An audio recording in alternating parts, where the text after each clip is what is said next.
అందరికీ నమస్కారం. RRB group D exam కోసం ప్రిపేర్ అవుతున్న ప్రతి ఒక్కరికి వెల్కమ్. ఇంకా ఎగ్జామ్కి చాలా తక్కువ సమయం మాత్రమే ఉంది. ఈ చివరి రోజుల్లో మనం చదివే ప్రతి టాపిక్, ప్రతి ట్రిక్ చాలా విలువైందండి. ఈ క్లాస్లో నేను కేవలం ఫార్ములా చెప్పడం కాదు, ఎగ్జామ్లో సెకండ్స్లో ఆన్సర్ చేసే methods, shortcut tricks, previous year pattern ఆధారంగా కాన్సెప్ట్స్ను చాలా సింపుల్గా ఎక్స్ప్లెయిన్ చేయడం అయితే జరుగుతుంది. ఒక చిన్న రిక్వెస్ట్ ఏంటంటే, నేను చెప్పే ప్రతి క్లాస్ను వరుసగా ఫాలో అవ్వడానికి ప్రయత్నం చేయండి. ప్రతి పీడిఎఫ్ను ప్రాక్టీస్ చేయండి, చాలా ఇంపార్టెంట్. ఓకేనా? నేను చెప్పే మెథడ్స్ను ఒక్కసారి అర్థం చేసుకుంటే ఎగ్జామ్లో చాలా టైం సేవ్ అవుతుంది, గుర్తుపెట్టుకోండి. ఇక టైం వేస్ట్ చేయకుండా డైరెక్ట్గా క్లాస్లోకి అయితే వెళ్దాం. ఓకే, ఫస్ట్ క్వశ్చన్ చూడండి. ఒక వస్తువు ధరను మొదట 18% పెంచి ఆ తర్వాత 22% తగ్గించారు. అయితే ఆ వస్తువు ధరలో వచ్చినటువంటి నికర శాతం మార్పు ఎంత? ఇంగ్లీష్లో కూడా చూద్దాం. The price of an article is first increased by 18% and then decreased by 22%. Find the net percentage change in the price of the article. Net percentage change అని అడిగిన, తెలుగులో నికర శాతం మార్పు అని అడిగిన, మీకు ఆల్రెడీ ఈ యొక్క నికర మార్పు శాతం మీద వీడియో అనేది చేశాను. ఒకే ఫార్ములా మీకు కొన్ని చాప్టర్స్లో వాడతారని చెప్పేసి వీడియో చేశాను. చాలామందికి అది రీచ్ అయింది, చాలామంది చూశారు. మీరు కూడా చూడకపోతే ఒకసారి చూసి వాటిని మీరు ప్రాక్టీస్ చేసుకోండి, ఎగ్జామ్కి చాలా ఇంపార్టెంట్. ఓకేనా? ఈ వీడియోలో కూడా ఆ ఫార్ములా అనేది రాసుకోండి. ఒకవేళ ఆ వీడియో చూడడం వాళ్ళు ఉంటే రాసుకోండి. ఖచ్చితంగా ఆ వీడియో కూడా చూడండి, దాంట్లో కొన్ని క్వశ్చన్స్ కూడా ఎక్స్ప్లెయిన్ చేశాను. ఓకేనా? మనకి నికర శాతం మార్పు ఎంత అని అడిగితే మనకి 2% ఇచ్చారు. రాయాల్సినటువంటి ఫార్ములా ఏంటి? X plus Y plus XY by 100. Very very important formula ఇది. ఓకేనా? ఇది రాసుకోండి. దీన్ని బట్టి ఎక్స్ అంటే మనకి 18%, వై అంటే 22%. ఇక్కడ ఎక్స్ 18% ఓకే. ఇక్కడ ఏం చేస్తున్నారు? పెంచుతున్నారంటే ప్లస్ వాల్యూ అంటే +18. ఇక్కడ తగ్గిస్తున్నారు అంటే -22. గుర్తుపెట్టుకోండి. అలా ఇక్కడ చేద్దాం. ఇప్పుడు ఫస్ట్ 18 +18 కాబట్టి డైరెక్ట్గా 18 రాసుకోవచ్చు. నెక్స్ట్ 22 ఏంటి? తగ్గించారంటే -22. నెక్స్ట్ తర్వాత ఇక్కడ +18 ఇంటూ -22. ఓకేనా? 18 అంటే ఏంటి? ఇక్కడ +18 ప్లస్ ఇంటూ మైనస్ ఏమవుతుంది? మైనస్ అవుతుంది. మరలా మైనస్ ఇంటూ ప్లస్ ఏమవుతుంది? మైనస్ అవుతుంది. అంటే 18 ఇక్కడ బై 100 కూడా ఉంటుంది. 18 -22 మైనస్ 18 ఇంటూ 22 ఎంత? 396 అవుతుందండి బై 100. డైరెక్ట్గా మైనస్ రాస్తే మీకు అర్థం కాదని స్టెప్ బై స్టెప్ చెప్పుకుంటూ వస్తున్నాను. ప్లస్ ఇంటూ మైనస్ మైనస్ అవుతుంది, మైనస్ ఇంటూ మరలా ప్లస్ అయినా కూడా మైనస్ అవుతుందని అర్థం కావడం కోసం. కొంతమంది నాన్ మ్యాథ్స్ స్టూడెంట్స్ కూడా ఉన్నారు, అందరికీ అర్థం కావాలి అని ఈ యొక్క విషయం అనేది చెప్పాను. ఓకేనా? ఫైనల్గా 396 బై 100. ఈ 396 డైరెక్ట్గా ఎందుకు రాశానంటే చాలా ఈజీగా చేయొచ్చు. 18 ఇంటూ 22ని డైరెక్ట్గా చేయొద్దు. 18 ఇంటూ 20 చేయండి ఫస్ట్. 18 ఇంటూ 20 చేస్తే అంతా 360 వస్తుంది. ఓకేనా? 360 వస్తుంది. తర్వాత 20 చేసాం, ఇక్కడ 22 ఉంది కాబట్టి ఆ 2ను కూడా 2 ఇంటూ 18 చేయండి, 36 వస్తుంది. ఈ 360 అండ్ 36 మొత్తం యాడ్ చేస్తే 396 వస్తుంది. అందుకని నేను డైరెక్ట్గా రాశాను, కానీ ఇలా చెయ్యాలి. ఓకేనా? ఇక్కడ చూడండి, 18 -22 అంటే -4. నెక్స్ట్ -396 బై 100 అంటే దాన్ని ఎలా రాసుకోవచ్చు? 3.96గా రాసుకోవచ్చు. -4 -3.96 is equal to -7.96. -7.96 option C correct answer. First కూడా ఉంది చూడండి, 7.96. ఇక్కడ పెరిగింది, మనకి ఇక్కడ మైనస్లో ఉంది. మైనస్ అంటే తగ్గింది అని అర్థం, గుర్తుపెట్టుకోండి. కాబట్టి తగ్గుదల, డిక్రీజ్ విలువ correct answer. Option C is the correct answer. ఓకేనా? అర్థమైంది కదా? సో ఇలా చెయ్యాలి. ఇలాంటి ప్రాసెస్ అంటే ఇలాంటి మెథడ్లో చేస్తే మీరు ఎగ్జామ్లో గెట్టిన్ అవుతారు. Next question. ఒక సంఖ్య యొక్క 2/3 వంతులో 10%లో 80% విలువ 748 అయితే ఆ సంఖ్య ఏది? If 80% of 10% of 2/3 of a number is 748, then find the number. ఇచ్చినట్టు రాసుకోండి. ఫస్ట్ ఆఫ్ ఆల్ ఒక్కొక్క పాయింట్ అంటే మీకు స్టెప్స్ వైజ్గా చేసుకుంటూ వెళ్తే ఈజీగా చేయొచ్చు. ఫస్ట్ 18% 10%, దాన్ని ఎలా చేయాలి? 18% ఇంటూ 10% అంటే పర్సెంట్ అంటే బై 100, దీనికి కూడా by 100 is equal to 0 0 0 0 cancel, 8/100 వచ్చింది. ఈజ్ ఈక్వల్ టు 8/100 ఏ విధంగా రాసుకోవచ్చు మనం? ఇక్కడ చూడండి, 4 2 4 25 కాబట్టి 2/25గా రాసుకోవచ్చు. మనకి 80% 10% విలువ 2/25 వచ్చింది. ఇప్పుడు ఆ 2/25 రాసుకున్నాను. ఇంటూ, ఆఫ్ అంటే ఇంటూ అండి, తెలుగులో అయితే లో అంటారు, లో అంటే ఇంటూ అని అర్థం. ఇక్కడ ఏమి ఇచ్చారు? 2/3. ఇప్పుడు ఈ రెండింటిని కూడా చేద్దాం. 2/25 ఇంటూ 2/3 అంటే 4/75. ఈ 4/75 75 అనేది టోటల్, పైన 4 ఇచ్చారు. ఆ 4 విలువ ఇచ్చారు మనకి 748 అని 4 విలువ ఇచ్చారు. ఈ టోటల్ 75 విలువ మనం కనుక్కోవాలి, ఎందుకంటే n అనేది కనుక్కోవాలి, నెంబర్ అనేది కనుక్కోవాలి కాబట్టి ఇది ఈ విలువ. అయితే పైన 4 అనేది ఇచ్చారు 748. దాన్ని 4 భాగాల విలువ 748 అండి. ఒక్క భాగం విలువ ఏమవుతుంది? 187 అవుతుంది. ఎట్లా అంటే 4 1లు 4 18లు, తర్వాత ఇక్కడ 28 ఉంటుంది, 4 7 28. ఓకేనా? అలాగా ఒక్క భాగం, ఒక పార్ట్ విలువ 187 అనేది అవుతుంది. ఇలాగా మనకి ఒక పార్ట్ విలువ 187 అయితే 75 పార్ట్స్ విలువ ఎంత? ఆ నెంబర్ విలువ కనుక్కోమన్నారు కాబట్టి 75 పార్ట్స్ విలువ ఎంత అంటే 75 ఇంటూ 187. ఈ విలువ చేస్తే మీకు 14025 వాల్యూ ఏమో వస్తుంది సంథింగ్. కానీ మీకు ఇక్కడ 14,000 ఒక్కటే ఉంది. Option B correct answer. ఇక్కడ ఆప్షన్స్లో తప్పు పడింది. ప్రాసెస్ అయితే ఇది చాలా ఈజీగా చేసే పద్ధతి ఇది. నార్మల్గా చేస్తే మీరు దీన్ని ఎలా చేస్తారు అంటే n ఇంటూ మనకి ఇచ్చినటువంటి వాల్యూస్ ఈజ్ ఈక్వల్ టు ఆ యొక్క ఏదైతే 748 ఉందో అది ఇచ్చేసి అది రాసుకుంటారు. తర్వాత మొత్తం పర్సంటేజ్లోకి మార్చుకొని క్యాన్సిల్ చేసుకొని టైం వేస్ట్ చేస్తారు. టైం వేస్ట్ అవుతుంది. ఇలా మీకు స్ప్లిట్ చేసుకొని మనకి ఈ 18% 10% చేసుకుంటే సింపుల్గా మనకు 2/25 వచ్చింది. తర్వాత ఇంటూ ఈ విలువ వేసాము. దీన్ని బట్టి ఇక్కడ మనకి 4 పార్ట్స్ విలువ 748 అనేది మనకు తెలియాలి. తెలిస్తే ఈ క్వశ్చన్ ఈజీగా చేయొచ్చు. ఓకేనా? అర్థమైంది కదా? So next question. పరీక్ష పూర్ణాంకం 105 మార్కులు గల ఒక పరీక్షలో బికి 50 మార్కులు వచ్చాయి, ఏకి 75 మార్కులు వచ్చాయంట. అయితే బికి వచ్చిన మార్కులు ఏకి వచ్చిన మార్కులలో ఎంత శాతం? బికి వచ్చిన మార్కులు ఏకి వచ్చిన మార్కుల్లో ఎంత శాతం? ఈ క్వశ్చన్ ఎలా చేయాలంటే గుర్తుపెట్టుకోండి, బికి వచ్చిన మార్కులు ఏకి వచ్చిన మార్కులలో, ఏకి వచ్చిన మార్కులలో అంటే ఎప్పుడేం గుర్తుపెట్టుకోండి, లో అనేది దేనికి ఉంది? ఏకి ఉంది కాబట్టి అది డినామినేటర్లో రాసుకోవాలి. బికి వచ్చిన మార్కులు అనేదాన్ని పైన న్యూమినేటర్లో రాసుకోవాలి. పర్సంటేజ్ కాబట్టి 100, ఎంత శాతం అన్నారు కాబట్టి percentage 100 is equal to be విలువ ఎంత ఇచ్చారు? 50 మార్కులు. ఏ విలువ ఎంత? 75 మార్కులు ఇంటూ 100. ఓకేనా? 25 2 25 3 అంటే 25 2 25 3 2/3 ఇంటూ 100 వచ్చింది. 2/3 అంటే మనకేంటి? 66.66%. మీకు ఈ పర్సంటేజ్కి సంబంధించి ఆల్రెడీ 3 days బ్యాకే మీకు ఒక వీడియో కూడా అప్లోడ్ చేశాను. పర్సంటేజ్లో మనం ఏ విలువలు నేర్చుకోవాలని, ప్రతిరోజు మీరు నేర్చుకోవాలి అని చెప్పాను, ప్రాక్టీస్ చేయాలని. ఆ వీడియో చూడకపోతే ఒకసారి చూడండి. ఒకవేళ మాకు ఇంకా కావాలి పర్సంటేజ్ల మీద ఏమేమి చదవాలో చెప్పమని చెప్తే సపరేట్గా దానికోసం ఒక వీడియో చేస్తాను. కంపల్సరీగా మీరు ఈ పర్సంటేజ్ విలువలు 1/2 అంటే 50 అని, 1/3 అంటే 33.33% అని, 2/3 అంటే 66.66% అని, అదేవిధంగా మనకి 1/8 అంటే ఎంత? 12 రిలేటెడ్గా వస్తుందని చెప్పేసి మీకు చెప్పాను ఆ వీడియోలో. ఒకసారి చూడండి అది. ఓకేనా? సో దీని విలువ ఎంత? 66.66%, అప్రాక్సిమేట్లీ 67. కానీ ఇక్కడ మీకు ఎగ్జామ్లో అయితే 66.66% ఇస్తారు, గుర్తుపెట్టుకోండి. ఓకేనా? Option A is the correct answer. Next question. Secant square A plus cosecant square A equal to 13 మరియు ఏ అల్పకోణం అయితే tan square A plus cot square A విలువ ఎంత? Tan square plus cot square విలువ అనేది కనుక్కోవాలి. ఓకేనా? If secant square plus cosecant square equal to 13 and A is an acute angle, then what is the value of tan square A plus cot square ఏ? దీన్ని కనుక్కోవాలి. ఇది కూడా చాలా ఈజీగా చేయొచ్చండి. ఓకేనా? చెప్తున్నటువంటి ప్రాసెస్ని జాగ్రత్తగా ఫాలో అవ్వండి. ఈ క్వశ్చన్ని మీరు చూస్తే మనకి ఈ రెండింటికి సంబంధించి మనకు ఫార్ములాస్ తెలుసు. అదేంటంటే సీకెంట్ స్క్వేర్ థీటా, నేను సింగిల్ లెటర్ రాస్తున్నాను. Secant square theta is equal to 1 plus tan square theta.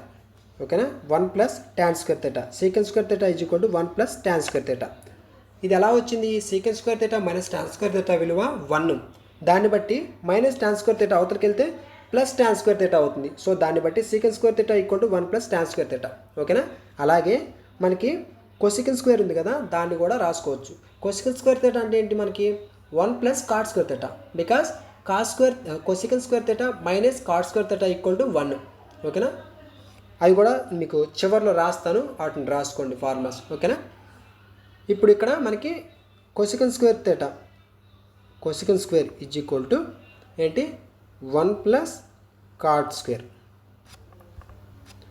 ఇప్పుడు సీకెంట్ స్క్వేర్ ప్లేస్లో ఇది రాసుకోండి, కొసికెంట్ ప్లేస్లో ఈ విలువ రాసుకోండి. రాసుకుంటే మనకి 1 plus tan square theta plus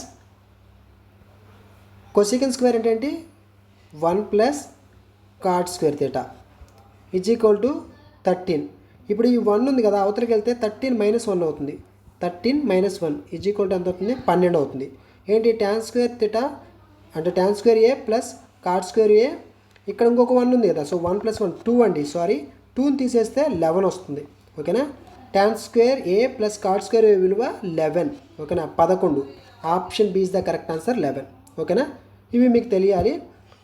ఇక్కడ మీకు ఆ ఫార్ములా చదువుతాను, రాసుకోండి. First of all sine square theta plus cos square theta is equal to 1 అండి. Next secant square theta minus tan square theta is equal to 1. Next మనకి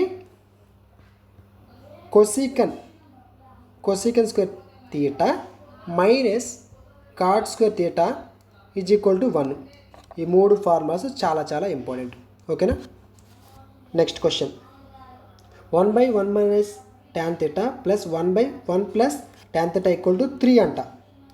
అయితే theta అల్పకోణం అయితే cosecant theta విలువ ఎంత? బిఫోర్ చెప్పినటువంటి క్వశ్చన్లో కూడా అల్పకోణం అనే ఒక్కొక్క పాయింట్ అనేది వచ్చింది. అల్పకోణం అంటే ఎక్యూట్ యాంగిల్. ఓకేనా? ఇక్కడ మీకు ఎక్యూట్ యాంగిల్ ఏంటి అనేది చెప్పాలి. అది తెలిస్తే ఈ క్వశ్చన్ ఈజీగా చేస్తారు, డైరెక్ట్గా చేయొచ్చు. దీన్ని నార్మల్ ప్రాసెస్లో వెళ్తే మీకు స్టెప్స్ అనేది కొంచెం ఎక్కువగా ఉంటాయి, టైం వేస్ట్ అవుతుంది. వీటిని డైరెక్ట్గా ఎలా చేయాలి అంటే first of all acute angle అంటే ఏంటి, తర్వాత అబ్ట్యూజ్ యాంగిల్ అని ఉంటుంది, రైట్ యాంగిల్ ఉంటుంది, straight angle, complete angle, reflection angle, ఇలా యాంగిల్స్ అనేది డిఫరెంట్ టైప్స్ ఆఫ్ 6 టైప్స్ ఉంటాయి. ఓకేనా? వాటిలో మనకి ఎక్యూట్ అడిగారు. ఎక్యూట్ అంటే గుర్తుపెట్టుకోండి, లెస్ దాన్ 90 డిగ్రీస్ ఉంటే దాన్ని ఎక్యూట్ యాంగిల్ అంటాం. దాని డయాగ్రామ్ ఇలా ఉంటుంది. ఓకేనా? లెస్ దాన్ 90 డిగ్రీస్, 90 డిగ్రీస్ కంటే తక్కువ ఉంటే దాన్ని ఎక్యూట్ యాంగిల్ అని చెప్పేసి అంటాము. ఇప్పుడు ఎక్యూట్ యాంగిల్ మనకి ఇచ్చారు, sorry theta is an acute angle అని చెప్పేసి అన్నారు. 90 డిగ్రీస్ కంటే తక్కువ అంటే 0, 30, 45, 60 వరకు చేయొచ్చు. ఇంతవరకే, 90 దగ్గరికి వెళ్ళదు, ఎందుకంటే 90 కంటే తక్కువ ఉంది కాబట్టి. వీటిలో ఏదో ఒకటి దీంట్లో సబ్స్టిట్యూట్ చేసుకొని కూడా చేయొచ్చు. ఓకేనా? వీటిలో ఏదో ఒక యాంగిల్ తీసుకొని దీంట్లో సబ్స్టిట్యూట్ చేస్తే మనకి ఈజ్ ఈక్వల్ టు 3కి సమానమైంది అనుకోండి. ఈ వేలో చేస్తే చాలా తక్కువ టైంలో మీరు క్వశ్చన్ని చేయొచ్చు. ఓకేనా? నేను అదే చేస్తాను. ఇప్పుడు ఇక్కడ చూడండి, ఇక్కడ మీకు 0, 30, 45, 60 డిగ్రీస్ తీసుకున్నాను. ఓకేనా? దాని ప్రకారంగా నేను దీంట్లో ఫస్ట్ ఆఫ్ ఆల్ 0 తీసుకుంటే మనకు రాదు, 30 డిగ్రీస్ తీసుకుందాం. 30 డిగ్రీస్ అంటే tan థీటా ప్లేస్లో 30 డిగ్రీస్ తీసుకుందాం. 1/1 మైనస్ tan 30. tan 30 విలువ ఎంత అండి? 1/√3. 1/√3 ప్లస్ 1 ప్లస్ tan 30, ఇక్కడ కూడా tan 30 అంటే 1/√3 ఈజ్ ఈక్వల్ టు, ఇప్పుడు 1/1 మైనస్ 1/√3, ఇక్కడ 1/1 ప్లస్ 1/√3, ఇక్కడ 1 మైనస్ 1/√3, 1 ప్లస్ 1/√3. ఇది ఎలా ఉంది మనకి? ఏ మైనస్ బి, ఏ ప్లస్ బి ఈ రూపంలో ఉంది కదా. ఇలా ఉన్నప్పుడు ఏం రాసుకోవచ్చు? ఏ స్క్వేర్ మైనస్ బి స్క్వేర్ రాసుకోవచ్చు కదా, ఏ స్క్వేర్ మైనస్ బి స్క్వేర్ రాసుకోవచ్చు. అలాగే ఇక్కడ కూడా మనకి సేమ్, ఇక్కడ క్రాస్ మల్టిప్లికేషన్ చేసినా కానీ 1 ప్లస్ 1/√3 ప్లస్ 1 మైనస్ 1/√3, 1/√3 అనేది ప్లస్ మైనస్ క్యాన్సిల్ అయితే డైరెక్ట్గా పైన 2 వస్తుంది. బై ఇక్కడ ఏ స్క్వేర్ మైనస్ బి స్క్వేర్, ఏ స్క్వేర్ అంటే 1 స్క్వేర్, 1 స్క్వేర్ అంటే 1a, మైనస్ బి స్క్వేర్ అంటే 1/√3 అంటే 1/√3 అంటే రూట్కి స్క్వేర్కి క్యాన్సిల్ అవుతుంది, అంటే బై 3 ఉంటుంది. ఓకేనా? ఈజ్ ఈక్వల్ టు 2 ఇక్కడ క్రాస్ మల్టిప్లై చేయండి, 3 × 1 3, 3 మైనస్ 1 2, 2/3. ఓకేనా? ఇప్పుడు దీన్ని ఎలా రాసుకోవచ్చు? 2/3 అని పైకి వెళ్తే ఏమవుతుంది? ఇక్కడ రాస్తున్నాం చూడండి, 2 × 3/2 అవుతుంది, అంతే కదా. సో 2 అండ్ 2 క్యాన్సిల్ అయితే ఫైనల్గా ఏమొచ్చింది 3 వచ్చింది కదా. సో ఈజ్ ఈక్వల్ టు కూడా ఇక్కడ 3 ఉంది కాబట్టి దీనికి ఈక్వల్ అయింది కాబట్టి సింపుల్గా మనం తీటా విలువ 30 డిగ్రీస్ తీసుకోవచ్చు. ఓకేనా, తీటా విలువ 30 డిగ్రీస్ తీసుకోవచ్చు. కానీ ఇక్కడ మనకి నెంబర్లు ఉన్నాయి కదా, అడిగింది ఏందో చూసుకోవాలి. కొసీకెన్ తీటా విలువ కనుక్కోవాలి. కొసీకెన్ 30. కొసీకెన్ అంటే ఏంటి 1/sin, అంతే కదా, 1/sin. కొసీకెన్ తీటా అంటే 1/sin తీటా అని అర్థం అండి. ఇప్పుడు 1/sin తీటా అంటే 1/sin 30 విలువ. డైరెక్ట్గా కొసీకెన్ 30 నేను విలువ వేయచ్చు. మీకు ఏంటంటే సైన్ తీటా విలువ తెలిసి ఉంటుంది కాబట్టి నేను సైన్ తీటాలోకి మార్చుకొని దాని తర్వాత క్వశ్చన్ చేస్తాను. 1/sin 30. sin 30 అంటే ఫస్ట్ sin 0 తర్వాత sin 30 అంటే 1/2, అంతే కదా. sin 30 విలువ 1/2 అయితే మనకి ఇక్కడ చూడండి 1/sin 30 అంటే 1/2. ఈ 1/2 పైకి వెళ్తే ఏమవుతుంది 2/1 అవుతుంది. 2/1 అంటే 2ఏ కదా, ఫైనల్గా 2. ఆన్సర్ అంతా ఆప్షన్ C 2. ఓకేనా, అర్థమైంది కదా. సో ఇలాగా యాంగిల్స్ తీసుకొని వీటిలో సబ్స్టిట్యూట్ చేసి tan తీటా తీటా విలువలో సబ్స్టిట్యూట్ చేస్తే అది మనకి దానికి సమానం అయితే క్వశ్చన్ని డైరెక్ట్గా సింపుల్గా చేసేసి వెళ్ళొచ్చు. ఓకేనా, ఇది ఒక వే అనమాట. లేదు మేము మామూలుగా చేస్తాము అనుకుంటే వాళ్ళందరూ ఎలా చేస్తారంటే 1/1 - tan θ plus 1/1 + tan θ cross multiply చేస్తారు. అంటే 1 + tan θ plus 1 - tan θ by 1 - tan θ 1 + tan θ అంటే a² - b² రూపంలో, అంటే 1 - tan² θ. ఇక్కడ -θ ప్లస్ tan θ రెండు క్యాన్సిల్ అవుతాయి. ఇక్కడ ఫైనల్గా పైన 2 మిగులుతుంది, కింద 1 - tan² θ మిగులుతుంది. దీన్ని బట్టి = 3 అంటారు. సో ఇలా ప్రాసెస్ చేసుకుంటూ వెళ్తారు. ఇది టైం వేస్ట్. ఓకేనా, ఈ పద్ధతి నేనైతే చెప్పానో అలా మీరు ట్రై చేయండి. Next question very very important question. ఈ క్వశ్చన్ కూడా ఒకసారి జాగ్రత్తగా చూడండి.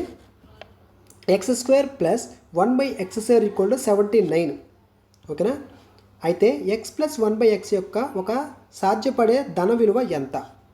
If x² + 1/x² = 79, then what is the one possible positive value of x + 1/x? ఓకేనా, x + 1/x విలువ కనుక్కోవాలండి. సింపుల్గా మనకి ఇచ్చింది ఏంటి, స్క్వేర్లలో ఇచ్చారు. మనకి ఇక్కడ x + 1/x విలువ కనుక్కోవాలి. ఇలా ఇచ్చినప్పుడు ఎలా చేయాలి? ఫస్ట్ ఆఫ్ ఆల్ మనకు ఒక కండిషన్ తెలుసు, x + 1/x = k అని అయినప్పుడు x² + 1/x² విలువ ఎంత అవుతుంది?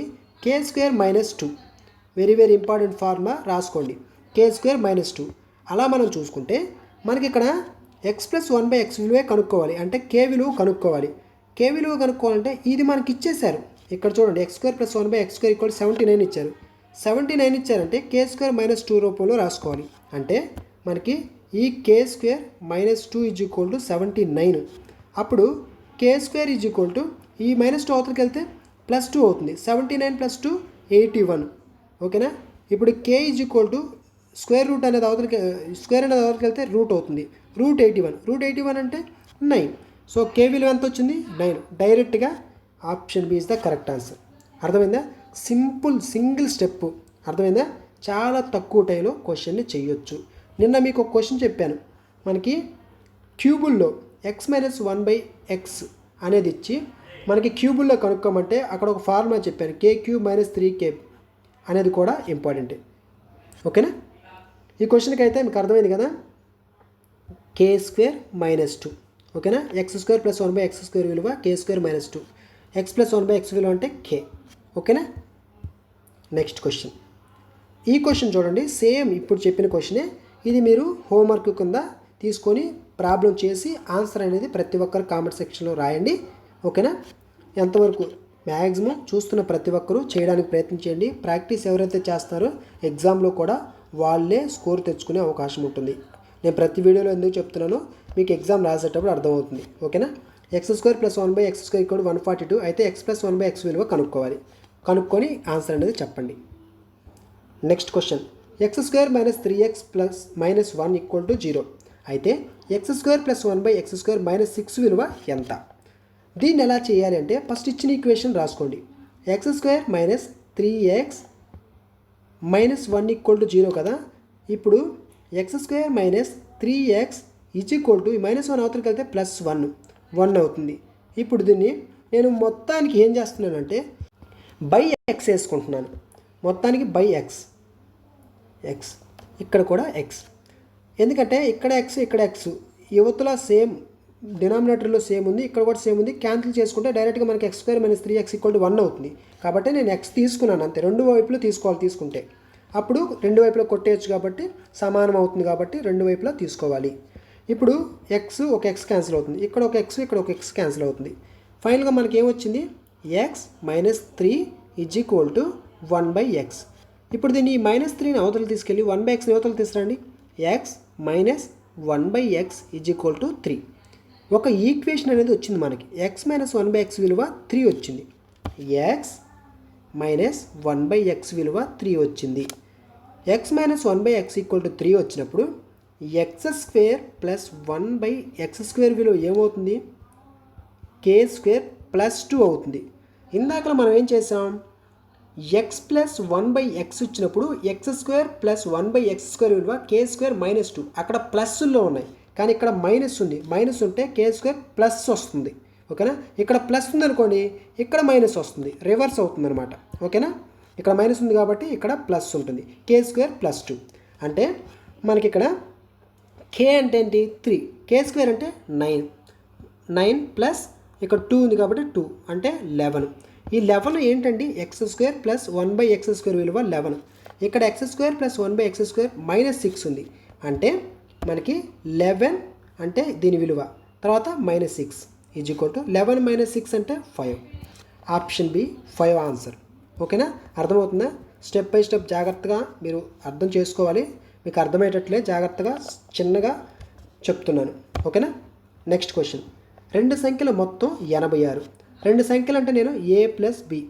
క్వశ్చన్ మొత్తం చదువుదాం. మరియు వాటి వ్యత్యాసం 12 అయితే ఆ రెండు సంఖ్యల గుణకారం ఎంత? The sum of two numbers is 86 and their difference is 12. What is the product of the two numbers?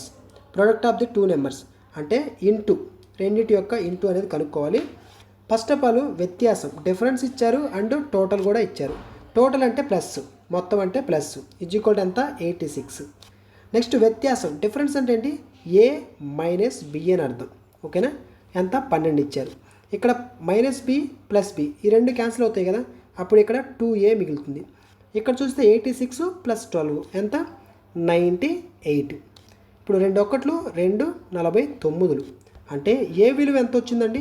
49 వచ్చింది. ఏ విలువ 49 వచ్చింది.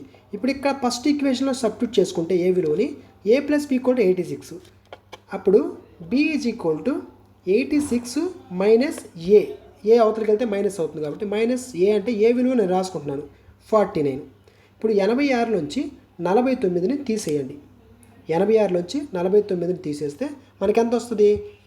ఇక్కడ 49 కాకుండా 50ని తీసేయండి, మీకు ఇంకా సింపుల్గా ఉంటుంది.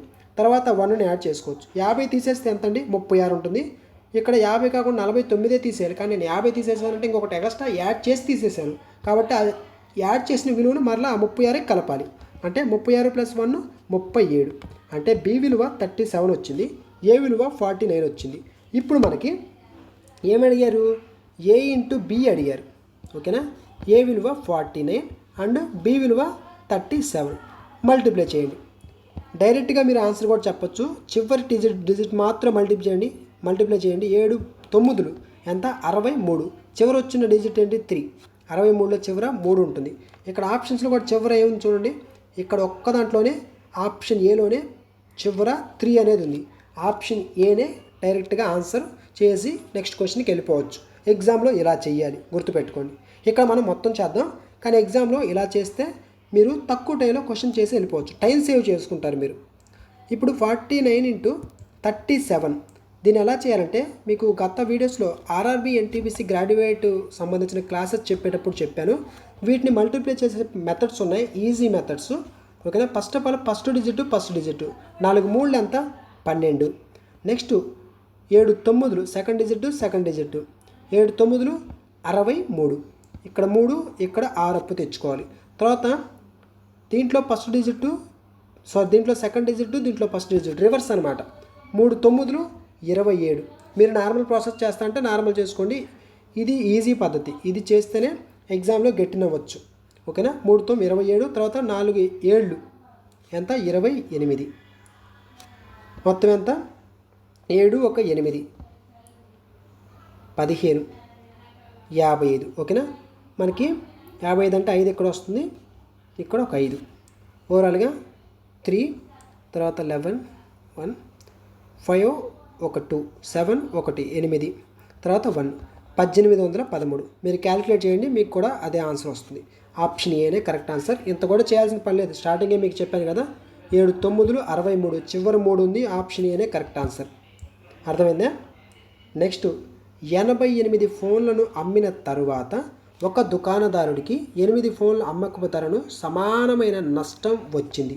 8 ఫోన్ల అమ్మకపు ధరకు సమానమైనటువంటి నష్టం వచ్చిందంట. అయితే అతని నష్ట శాతం ఎంత? Find is loss percentage. Loss percentage అనేది కనుక్కోవాలి. ఈ క్వశ్చన్ ఎలా చేయాలి అంటే, దీన్ని అందరూ ఎలా చేస్తారంటే గుర్తుపెట్టుకోండి. ఫస్ట్ ఆఫ్ ఆల్ కొన్న ధర సిపి ఈక్వల్ టు అమ్మకపు ధర ప్లస్ ఆ నష్టము, అలా చేసి నష్ట శాతం కనుక్కోవడం ఇలా చేస్తారు. కొంతమంది ఎలా చేస్తారంటే loss ratio is equal to loss unit by SP unit, లేకుంటే loss by SP plus loss, ఇలా వేసి కూడా చేస్తారు. అసలు ఇదంతా వద్దు, నేను చెప్పే పద్ధతిని ఒకసారి చూడండి, ఓకేనా. అదేంటంటే ఫస్ట్ ఆఫ్ ఆల్ మనకి సంఖ్యలను ముందే చిన్నవిగా చేసుకోవాలి, ఓకేనా. సంఖ్యల్ని చిన్నవిగా చేసుకోవాలి అంటే మనకి ఇక్కడ 88 ఫోన్లు అమ్మిన తర్వాత ఒక దుకాణదారుడికి 8 ఫోన్ల అమ్మకపు ధరకు సమానమైన నష్టం వచ్చింది. 8 ఫోన్ల అమ్మక ధరకు సమానమైనటువంటి నష్టం అనేది వచ్చింది. అయితే దాన్ని ఎలా రాసుకోవచ్చు అంటే ఫస్ట్ ఆఫ్ ఆల్ 8 మరియు 88 అనేవి మనకు కనపడుతున్నాయి. ఈ 88 అమ్మకపు ధర, ఈ 8 సమానమైనటువంటి నష్టం, ఓకేనా. రాసుకున్నాను, రేషియోలో రాసుకున్నాను. ఇప్పుడు దీన్ని 8వ ఎక్కంతో కొట్టేయచ్చు కదా. 8 1 8 11 1 11 ఇలా వచ్చింది, ఓకేనా. అంటే 11 ఫోన్లు అమ్మితే ఒక ఫోన్ నష్టం వచ్చింది అని అర్థం. 11 ఫోన్లు అమ్మితే ఒక ఫోన్ నష్టం వచ్చిందని అర్థం. ఇలా ఉంచుకుంటే ఇప్పుడు మనకి సిపి ఈజ్ ఈక్వల్ టు ఏమవుతుంది, 11 ఫోన్లు అమ్మితే ఒక ఫోన్ నష్టం వచ్చింది. సిపి ఏమవుతుంది, ఆ నష్టం వచ్చిన దాన్ని కూడా కలపాలి కదా. నష్టం ఎందుకు వచ్చింది, 11 ఫోన్లు 12 అయితే 11 ఫోన్లే అమ్మడం జరిగింది అనమాట. అంటే 11 ఫోన్లు అమ్మితే ఒక ఫోన్ నష్టం వచ్చిందంటే ఆ నష్టం వచ్చిన దాన్ని కూడా కలిపితే మొత్తం సిపి అవ్వడం జరుగుతుందండి, గుర్తుపెట్టుకోండి. అప్పుడు ఈ 11 ప్లస్ ఆ 1 కూడా కలిపితే మొత్తం 12. ఈ 12 భాగాలు అనుకోండి, 12 పార్ట్స్ అనుకుంటే నష్టం సంబంధించి మనం పర్సంటేజ్ కనుక్కోవాలి. అతని నష్ట శాతం ఎంత అనేది కనుక్కోమన్నారు కాబట్టి సిపి ఎంత 12, నష్టం ఎంత 1 భాగం, ఓకేనా. అప్పుడు 1/12 ఇంటూ పర్సంటేజ్ అంటే 100. ఇది చేయండి, డైరెక్ట్గా మీకు ఆన్సర్ వచ్చేస్తుంది. 1/12 అంటే మీకు ఏం చెప్పాను, 1/12 అనగానే డైరెక్ట్గా పైలో 12 ఉందంటే ఖచ్చితంగా పైన 8 వస్తుంది. Option A is the correct answer. 1/12 into 100 మీరు క్యాలిక్యులేట్ చేయండి, మీకు కూడా అదే ఆన్సర్ వస్తుంది. 8 1/3%. Option A is the correct answer, ఓకేనా. ఇది కూడా చాలా ఈజీగా చేయొచ్చు. 11,100 సొమ్ముపై 8% సాధారణ వడ్డీ రేటుతో 9 సంవత్సరాల్లో వచ్చే వడ్డీ ఎంత? వడ్డీ సాధారణ వడ్డీ, సింపుల్ ఇంట్రెస్టే వడ్డీ అనేది కనుక్కోవాలి. 8% 9, దీన్ని ఎలా రాసుకోవచ్చు, 8% ఇంటూ 9 అంటే 8 9 72, డైరెక్ట్గా 72 రాసుకోవచ్చు, ఓకేనా. సాధారణ వడ్డీ 72. అయితే 72 వచ్చింది కదా. ఇక్కడ మనకి అసలు ఎంత 11,100, ఇక్కడ 72, ఓకేనా. ఈ 11,100 ఇంటూ 72 చేస్తే మనకు వడ్డీ వచ్చేస్తుంది, అయిపోయింది, ఓకేనా. దీంట్లో 72 అంటే ఏంటిది, పర్సంటేజ్ కాబట్టి, అంటే పర్సంటేజ్తో 9ని మల్టిప్లై చేసాం కాబట్టి మొత్తం పర్సంటేజ్ కిందకి తీసుకోవాలి. అంటే బై 100, 2 zeros ఈ 2 zeros క్యాన్సిల్ అవుతాయి. 111 ఇంటూ 72 మిగులుతుంది. ఇప్పుడు 72 ఇంటూ 111 111ని మల్టిప్లై చేయండి. ఫస్ట్ నేనేంటి, మీరందరూ లెఫ్ట్ నుంచి వస్తారు కానీ నేను రైట్ నుంచి వెళ్తాను, అది నాకు ఈజీ వే. మీకు అది ఎలా ఈజీ అనేది కూడా చెప్పాను గత వీడియోస్లో. ఫస్ట్ 72 1s 72, నెక్స్ట్ 72 1s 72, 7 ఒకటి అప్పు తెచ్చుకొని 2 రాస్తున్నాను. మరలా 72 1s 72, 7 2, ఫైనల్గా మనకి 2 9 9 7 799 799 option B is the correct answer, ఓకేనా. నెక్స్ట్ 20 మంది పురుషులు ఒక పొలాన్ని 18 రోజుల్లో కోయగలుగుతారు. ఒకవేళ ఆ పనిని 30 రోజుల్లో పూర్తి చేయాలని లక్ష్యంగా పెట్టుకుంటే ఎన్ని రోజుల తర్వాత 9 మంది పురుషులు పనిని ఆపివేయాలి? 9 మంది పురుషులు పనిని ఆపివేయాలి. ఈ క్వశ్చన్ని ఎలా చేయాలి? ఫస్ట్ ఆఫ్ ఆల్ మొత్తం పని ఎంత అనేది చూడండి. 20 మంది పురుషులు ఒక పొలాన్ని 18 రోజుల్లో కోయగలుగుతారు. అప్పుడు 20 × 18 ఎంత అవుతుంది? 360 అవుతుంది. ఇది మనకి టోటల్ అనమాట. 360 2 18 36 పక్కన 0 ఉంది కాబట్టి 360. ఓకేనా? 2 18 36 పక్కన 0 360. ఇది మొత్తం. అయితే 11 మంది పురుషులు మొదటి నుండి చివరి వరకు ఉంటారు. ఓకేనా? మొత్తం 30 రోజుల్లో 11 మంది పురుషులు మొదటి నుంచి చివరి వరకు ఉంటారు. 9 మంది పురుషులు పనిని ఆపివేయాలి అంటే మొత్తం 20 మందిలో 9 మంది ఆపివేయాలంటే రిమైనింగ్ 11 మంది ఉంటారు కదా, వాళ్ళు స్టార్టింగ్ నుంచి ఎండింగ్ వరకు ఉంటారు. కాబట్టి ఆ 11 ఇంటూ 30 రోజులు అన్నారు కాబట్టి ఆ 30 చేసుకుంటే 11 30లు ఎంత? 330. మనకి టోటల్ ఎంత? 360. మనకి ఇక్కడ వచ్చిన విలువ స్టార్టింగ్ నుంచి ఎండింగ్ వరకు 11 మంది ఉంటారు కాబట్టి 11 మందికి చేస్తే 330 వచ్చింది. 360 నుంచి 330 తీసేస్తే ఎంత వస్తుంది? మనకి 30 వస్తుంది. అంటే మిగిలినటువంటిది ఇది, ఈ 30 అనమాట. ఈ మిగిలిన 30 అనేదాన్ని 30 పార్ట్స్ అనుకోండి. ఈ 30 పార్ట్స్ లేకుంటే ఈ 30 భాగాల పనిని తొలగించడానికి 9 మంది పురుషులు పూర్తి చేసే ఉండడం జరుగుతుంది. కాబట్టి ఈ 30/9 వేసుకోండి, ఆన్సర్ వచ్చేస్తుంది. 30/9 చేస్తే మీకు ఎంత వస్తుంది? 3/1/3 వస్తుంది. 3/1/3 option A is the correct answer. ఓకేనా? ఇలా చేయాలండి, గుర్తుపెట్టుకోండి. మీకు మధ్యలో ఒక క్వశ్చన్ అక్యూజ్ యాంగిల్ అని చెప్పాను కదా, అక్యూట్ యాంగిల్కి సంబంధించి చెప్పాను కదా, 90 degrees కంటే తక్కువ ఉంటే అక్యూట్ అని చెప్పేసి. ఇక్కడ మనకి అబ్ట్యూజు, తర్వాత స్ట్రైటు, తర్వాత కంప్లీటు, రిఫ్లెక్షన్, ఈ యాంగిల్స్ కూడా చెప్తాను. ఒకసారి ఇవి కూడా మీరు నోట్స్లో రాసుకోండి, వీటి మీద కూడా ఎగ్జామ్లో అడగొచ్చు. ఓకేనా? ఫస్ట్ ఆఫ్ ఆల్ ఇదేంటి? అక్యూట్ యాంగిల్ అంటే 90 degrees కంటే తక్కువ. నెక్స్ట్ రైట్ యాంగిల్ అంటే ఏంటి? ఖచ్చితంగా పర్పెండిక్యులర్గా ఉంటుంది, 90 degrees. ఓకేనా? ఎగ్జాక్ట్లీ 90 degrees అనమాట, ఇలా ఉంటుంది. నెక్స్ట్ మనకి అబ్ట్యూజ్ యాంగిల్ అంటే more than the 90 degrees, 90 degrees అంటే ఎక్కువ, 180 degrees కంటే తక్కువ, అంటే ఇలా ఉంటుంది. ఓకేనా? ఈ యాంగిల్ 90 కంటే ఎక్కువ ఉంటుంది, 180 కంటే తక్కువ ఉంటుంది. నెక్స్ట్ మనకి స్ట్రైట్ యాంగిల్. ఇక్కడ మనకి స్ట్రైట్ యాంగిల్ అంటే ఏంటి? ఇది. ఓకేనా? ఇక్కడ ఏంటి? ఇది స్ట్రైట్ యాంగిల్ అంటే 180 degrees, ఎగ్జాక్ట్లీ 180 degrees. నెక్స్ట్ మనకి కంప్లీట్ యాంగిల్ అంటే ఏంటి? ఇది మొత్తం కంప్లీట్ యాంగిల్ అంటే ఎగ్జాక్ట్లీ 360 degrees. ఓకేనా? ఎగ్జాక్ట్లీ 360 degrees ఉంటే దాన్ని కంప్లీట్ యాంగిల్ అని అంటాం. నెక్స్ట్ రిఫ్లెక్షన్ యాంగిల్ అంటే ఏంటంటే ఇక్కడ మీకు చెప్తాను చూడండి. ఈ యాంగిల్ ఏదైతే ఉంటుందో దీన్ని రిఫ్లెక్షన్ యాంగిల్ అంటాం. అంటే మోర్ దాన్ ది 180 degrees, 180 కంటే ఎక్కువ, 360 కంటే తక్కువ. ఓకేనా? 180 కంటే ఎక్కువ, 360 కంటే తక్కువ. దీన్ని మనం ఏమంటాం? రిఫ్లెక్షన్ యాంగిల్ అని చెప్పేసి అంటాం. సో ఇవి చాలా ఇంపార్టెంట్, కంపల్సరీగా రాసుకోండి. మీకు నెక్స్ట్ వీడియోలో మరో కొన్ని ఇంపార్టెంట్ క్వశ్చన్స్ అయితే చెప్తాను. సో ఈ వీడియోకి అయితే థ్యాంక్స్ ఫర్ వాచింగ్.